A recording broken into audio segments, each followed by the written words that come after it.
Nación, 4 imágenes de lo que está pasando en la jornada de hoy. El Congreso, Ciudad Universitaria, Plaza de Mayo y el pleno centro de la Ciudad de Buenos Aires. Tomás Díaz Cueto, ¿dónde estás vos? Buen día, Nación. Luis, ¿qué tal? Muy buenos días. Trabajando aquí en la Facultad de Ciencias Exactas, donde los jóvenes, bueno, en gran cantidad de los mismos pasaron la noche aquí. Algunos, otros que están haciendo los preparativos pertinentes.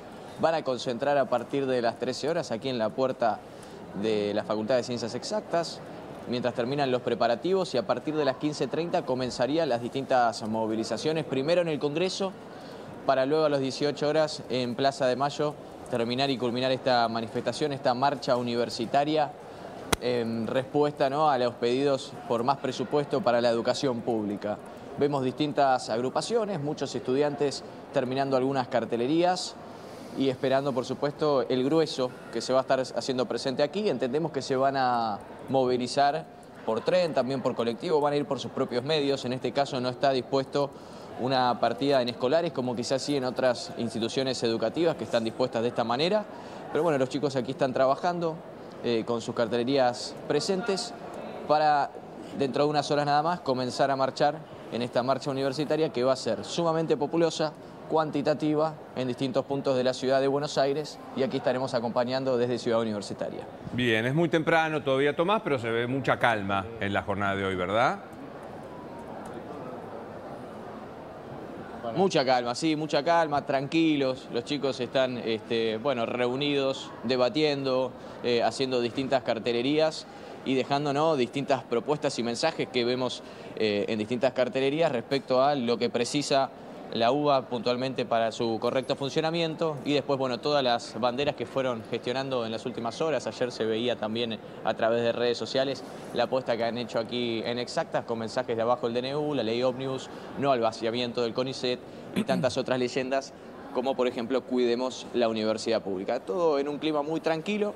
Los estudiantes se van juntando poco a poco y en unas horas nada más comenzará entonces la agrupación final para poder marchar. Bien. Gracias, joven. Jorge Liotti es una de las firmas más importantes del Diario de la Nación, es el jefe de política de la Nación. Buen día, Nación. Jorge, ¿cómo estás? Hola, Luis, buen día. ¿Cómo te va? ¿Qué ves en este día? ¿Ves un antes y un después? ¿Ves otra marcha más del gobierno? Mira, yo te diría, marcaría dos cosas, ¿no? La discusión puramente presupuestaria, que es la que da origen a esta movilización, y te diría que en ese aspecto lo que vemos es la traducción a la cuestión universitaria de los recortes que se están produciendo en otras áreas del Estado.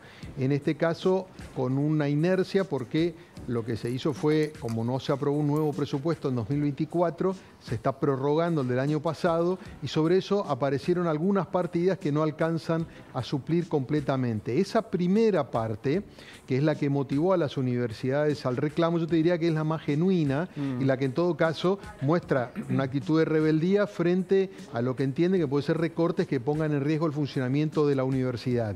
Eso para mí podría marcar una diferencia respecto de lo que han venido siendo otro tipo de reclamos en el espacio público. Pero el tema es que sobre eso se ha montado la política, que ha visualizado que iba a ser una movilización con mucha convocatoria. Entonces aparecieron actores más clásicos, ¿no? La CGT, el peronismo, sectores del radicalismo, algunos movimientos sociales, y eso yo creo que le quita la naturaleza original a la protesta, y eso termina siendo funcional para el gobierno para decir, bueno, es parte de las mismas demandas, y ahí está la casta, los que fracasaron y demás. Entonces, parece que eso por ahí termina eclipsando un poco el origen de la movilización y de la discusión real, que tiene que ver con lo presupuestario, que es bien importante y que tiene que ver con qué tipo de universidad pretende el gobierno sostener. Ahora, ¿cuánto, Jorge, te parece que contribuye para esto que vos muy bien decís, que es cierto aprovechamiento del sector de la política? Alguno que estuvo mudo por años, la CGT ahora aparece, yo te juro, me cuesta creer verlo a Daer, a Moyano y compañía marchar esta tarde, estuvieron mudos 4 años, o que se sumen a otras organizaciones políticas. ¿Cuánto conspira para que esto sea posible? La adjetivación demasiado generalizante del gobierno y con desprecio hacia la universidad en general. Bueno, es que yo creo que esa es una línea muy delgada, Luis, te diría en principio dos razones. está claro que Milei y el gobierno mantienen un nivel alto de adhesión por encima del 50 al 55%, o sea, conserva el apoyo que obtuvo en el balotaje.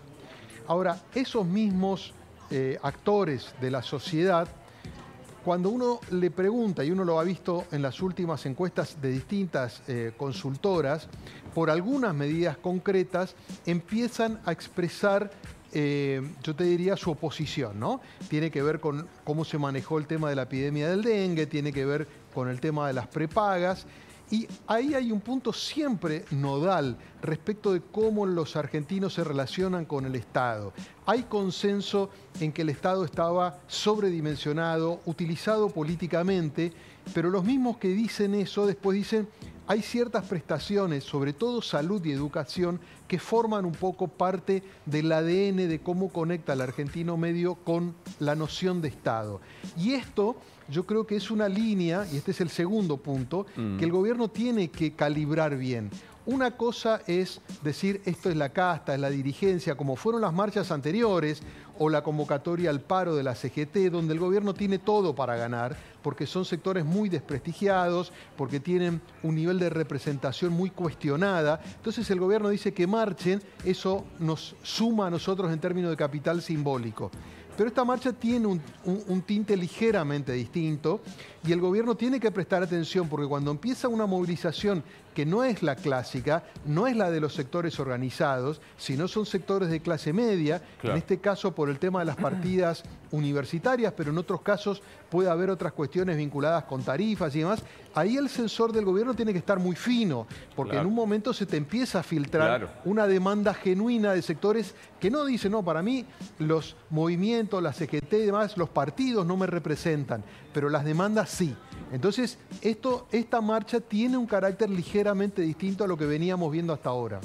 Jorge, ¿cómo crees que va a reaccionar el gobierno con esta marcha? No, yo creo que en términos discursivos ya ha plantado su mensaje, lo venimos viendo y es un poco lo que decía Luis recién, plantea esta idea de alguna manera que es parte de una movida opositora de utilización política, acusa a la universidad, digamos, de tener adoctrinamiento, o sea, se ha parado claramente enfrente, por eso digo, hay que ver finamente la lectura. Pero a mí lo que me preocuparía ver hoy también tiene que ver con la reacción del gobierno en términos de aplicación del protocolo antipiquete, ¿no? Claro. Porque hoy va a ser una marcha con una fisonomía ligeramente distinta a la que veníamos viendo hasta ahora. Y entonces hay que ver si hay alguna laxitud, porque claramente se van a cortar algunas calles, por el volumen de gente esto va a ser inevitable. Me parece que el punto hoy es cómo manejan, digamos, con cierta flexibilidad el protocolo para que efectivamente no haya un caos demasiado importante, pero al mismo tiempo se eviten situaciones ingratas, insisto, contemplando que va a haber mucha juventud, mucha gente universitaria, también habrá políticos y sindicalistas, pero digo, me parece que ese es un tema bien relevante para seguir hoy, ¿no? ¿Qué viste ayer, Jorge, de la cadena del presidente, rodeado de sus dos funcionarios de economía? Para algunos con mucha crítica, porque está el presidente y el vice, el central, no se supone que es independiente el Poder Ejecutivo, pero ¿qué viste en general allí? Mira, Luis, yo te diría que lo primero que me parece interesante analizar es la decisión del presidente de hacer una cadena nacional para hacer este anuncio.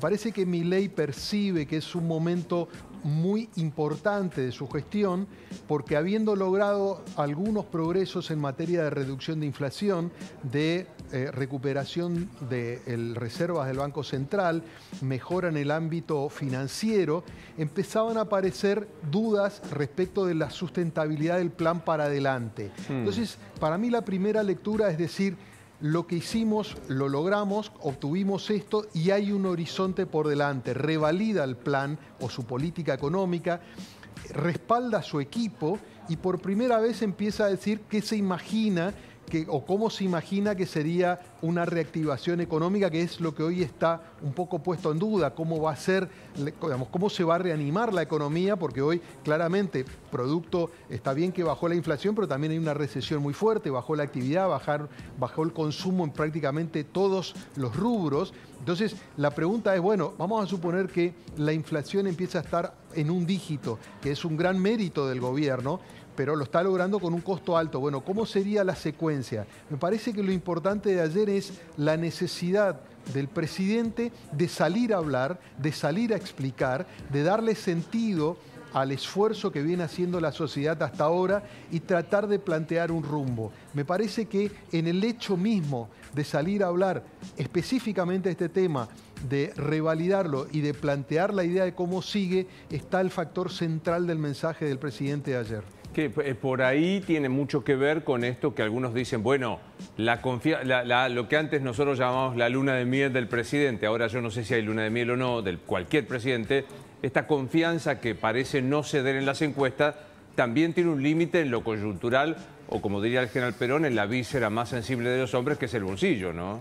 Pero sin ninguna duda, Luis, y el gobierno lo está percibiendo, y fíjate que hubo algunas medidas muy claras en el sentido de que el gobierno entiende que hay ciertos límites que está tratando de evitar cruzar, ¿no? Me parece que si nosotros observamos algunas cuestiones de decisiones que se han tomado, por ejemplo, el tema de las prepagas, se han tomado respecto a postergar algunos aumentos tanto del gas y de la luz como el de los colectivos. O sea, empieza a aparecer esta idea de lograr lo posible. Por ejemplo, con la reforma laboral, el mensaje del gobierno es aprobemos lo que es viable, lo otro que tiene que ver con la afectación de la vida económica de los sindicatos lo dejaremos para después. O sea, empieza a haber un pragmatismo mayor del gobierno porque sabe que tiene que conservar ese corazón de apoyo que todavía sostiene y que sabe que está sobreestresado. Entonces, uno nunca sabe efectivamente esta pregunta hasta dónde aguanta la sociedad, cuánta es la tolerancia. Yo creo que viene mostrando una tolerancia muy importante porque sigue confiando en el presidente y sobre todo porque no ve otra alternativa. No hay planes B, no hay otras figuras que puedan proponer algo diferente. Con lo cual, un poco el mensaje de la sociedad es, nosotros votamos hace 5 meses atrás, bueno, ahora que el gobierno demuestre si puede encarrilar, ¿no? Claro. Pero el gobierno está muy, pero muy atento a esta cuestión y por eso te remarco estos puntos, porque demuestran ligeros retrocesos de lo que era la postura más dogmática, exhibe mayor pragmatismo justamente para oxigenar un poco esa tensión social que se ha venido acumulando y probablemente en los meses más inmediatos continúe porque el impacto va a seguir ocurriendo, ¿no? ¿La discusión por el presupuesto universitario puede meterse en la discusión parlamentaria o ya son sectores que el gobierno dice no me van a apoyar de ningún modo? Bueno, de hecho hay una propuesta del bloque Unión por la Patria para discutir este tema de las partidas presupuestarias para las universidades. Hay que ver cuál es el margen de concesión. El gobierno la semana pasada hizo un incremento ligero en lo que tiene que ver con la parte presupuestaria para el funcionamiento de las universidades. El tema es que la proporción de lo que se destina al funcionamiento y la operatividad de las universidades es muy menor respecto de lo que se destina al pago de salarios de docentes y no docentes. Entonces el efecto sobre el presupuesto general fue muy chico y entonces si bien el gobierno esperaba un gesto con esto que quizás se desactivara la marcha, claramente no se logró. A mí me parece que es una discusión muy importante respecto de lo que viene, lo mismo con las discusiones que tienen que ver con el tema jubilaciones. Son las grandes partidas que se manejan, igual que el tema subsidios, obviamente. Entonces, claramente la oposición busca instalar un debate sobre este tema. El gobierno lo que plantea es, lo que se hizo es una prórroga del presupuesto del año pasado y se van a ir dando partidas adicionales en forma discrecional, que obviamente son insuficientes. Entonces, lo que aparece como debate de fondo a partir de lo presupuestario es ¿qué tipo de universidad pública quiere este gobierno? Es un gobierno que tiene un discurso de retracción del rol del Estado en diversos ámbitos, pero está tocando parte de lo que la sociedad entiende que es el corazón. Fíjate que el tema de la educación pública, tanto en niveles iniciales como universitarios, en general no se puede tocar, ¿no? Ni siquiera para revisar cosas que probablemente haya que revisar. Pero en este estado de cosas, con un gobierno que en general lo que busca es achicar y retraer, yo creo que la discusión y el debate es mucho más complicado. Gracias, Jorge, como siempre. Por favor, Luis, Pancho, un gusto.